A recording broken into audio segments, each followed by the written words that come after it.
Bom, a nacionalidade ela é ramo do direito constitucional, mas também acaba tocando o nosso tema, uma vez que traz a necessidade dos estados de definirem quem são os seus, ou seja, quem são os seus nacionais. Os estados-nação devem determinar quem são os seus nacionais, para fins de lhe outorgar direitos e também deveres e obrigações.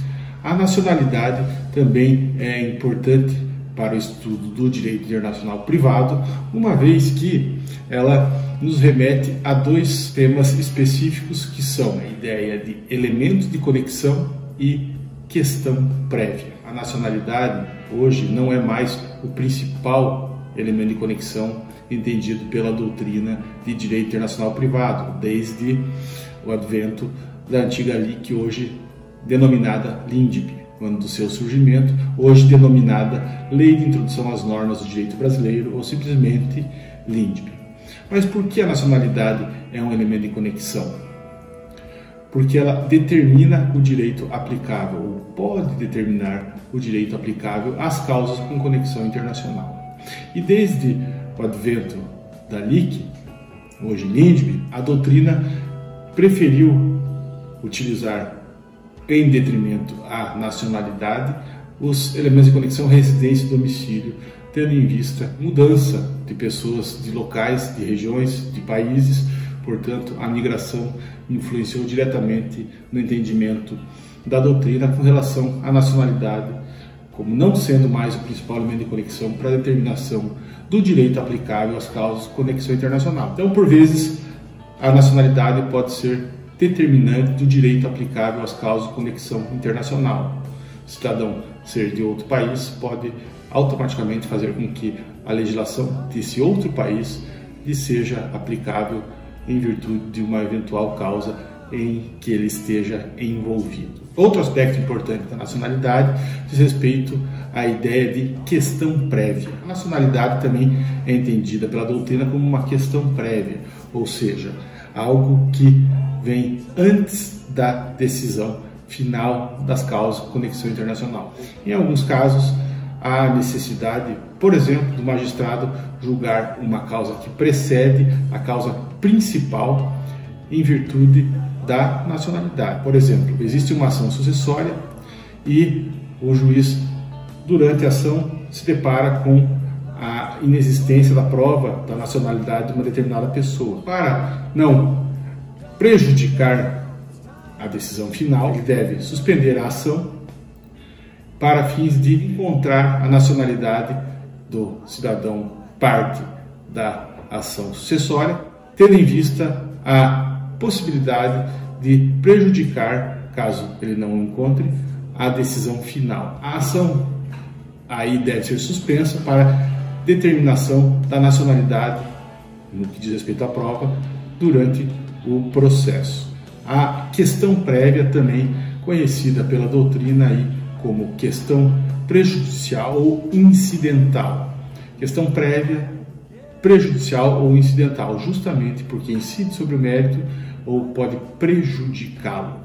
Importante dizer também que, com relação à nacionalidade, cada país deve determinar quem são seus nacionais através da sua legislação. Isso para fins de, entre outras coisas, aquisição e perda da nacionalidade.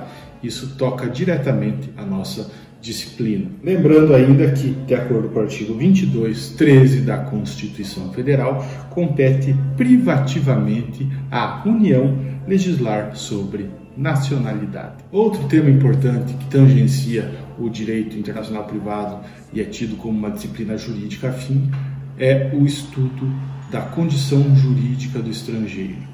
O que isso quer dizer? Aspectos importantes com relação à entrada, estada e saída dos mesmos em determinados territórios, no nosso caso, especialmente território nacional brasileiro.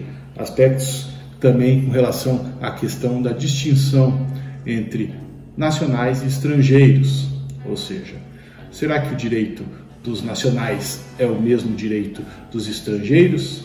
Veremos que existem algumas regrinhas importantes a serem lembradas, como, por exemplo, o artigo 190 da Constituição brasileira, que diz o seguinte: a lei regulará e limitará a aquisição ou o arrendamento de propriedade rural por pessoa física ou jurídica estrangeira e estabelecerá os casos que dependerão de autorização do Congresso Nacional. Então aqui nós observamos que existem distinções entre o direito para o nacional e o direito para o estrangeiro. O artigo 190 é claro quando diz que a lei regulará e limitará a aquisição ou o arrendamento de propriedade rural por pessoa física ou jurídica estrangeira.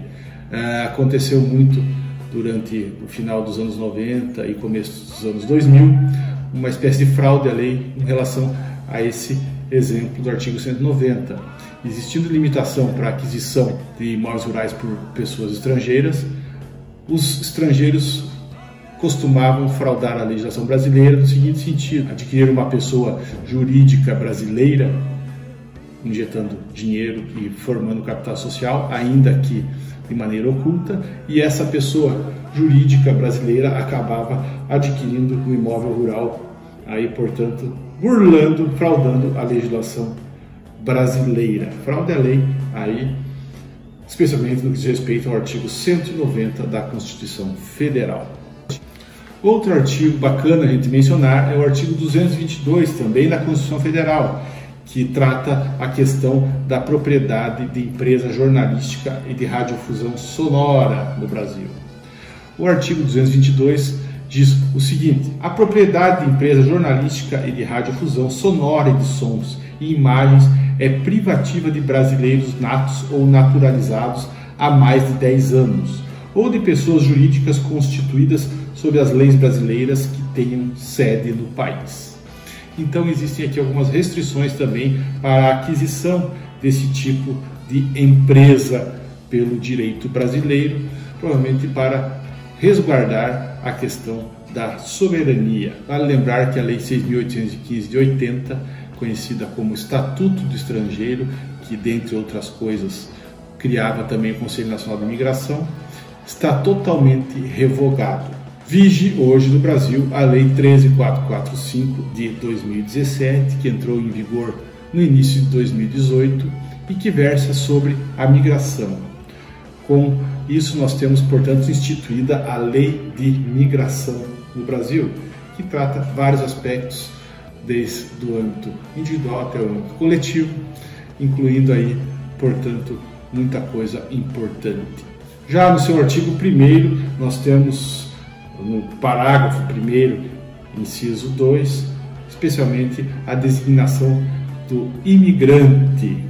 No inciso 3, a designação do emigrante. No 4, trata a referida lei o residente fronteiriço.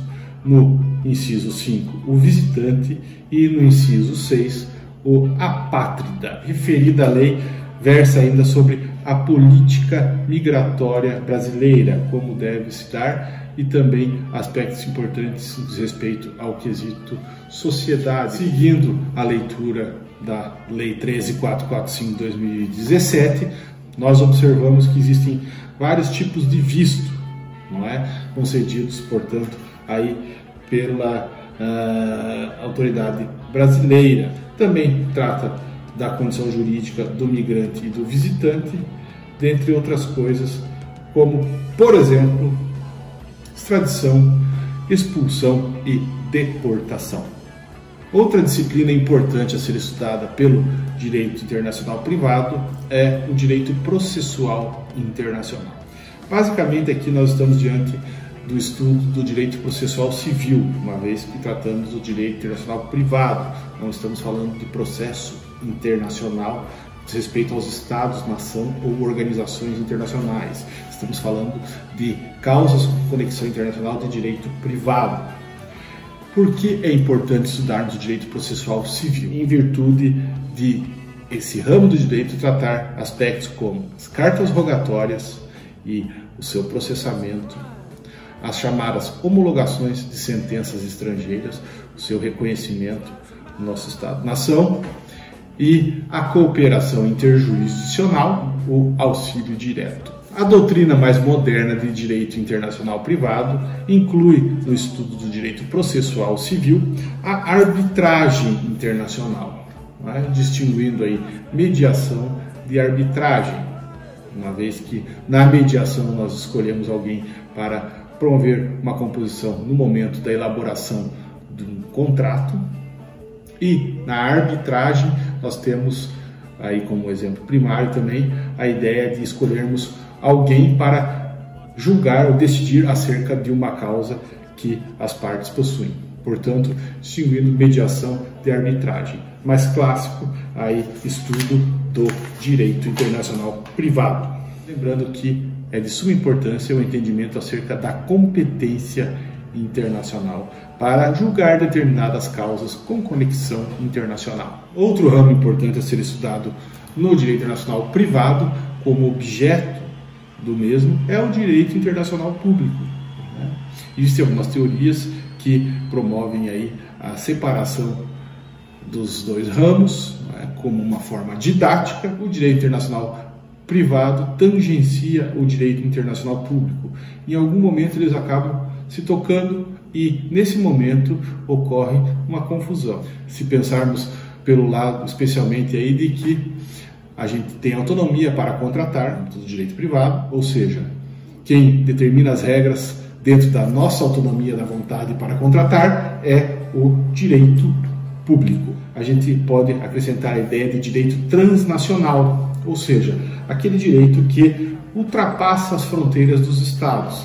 Existem casos com conexão internacional que a repercussão é tão grande que há necessidade do envolvimento de uma autoridade de algum país para que haja aí uma melhor resposta, uma melhor tutela jurisdicional por parte dos mesmos, ok? Então o direito transnacional é aquele que ultrapassa as fronteiras dos estados, portanto, no sentido do direito privado, há a possibilidade de a gente analisar essas causas do direito privado no âmbito internacional, uma vez que pode tocar a questão geopolítica. Podemos mencionar ainda o direito intertemporal ou transitório como uma disciplina que tem afinidade com o direito internacional privado. O direito intertemporal ou transitório é aquele que, de certa maneira, transita no tempo e no espaço. Em determinados lugares, uma legislação sobre determinado tema tem vigor,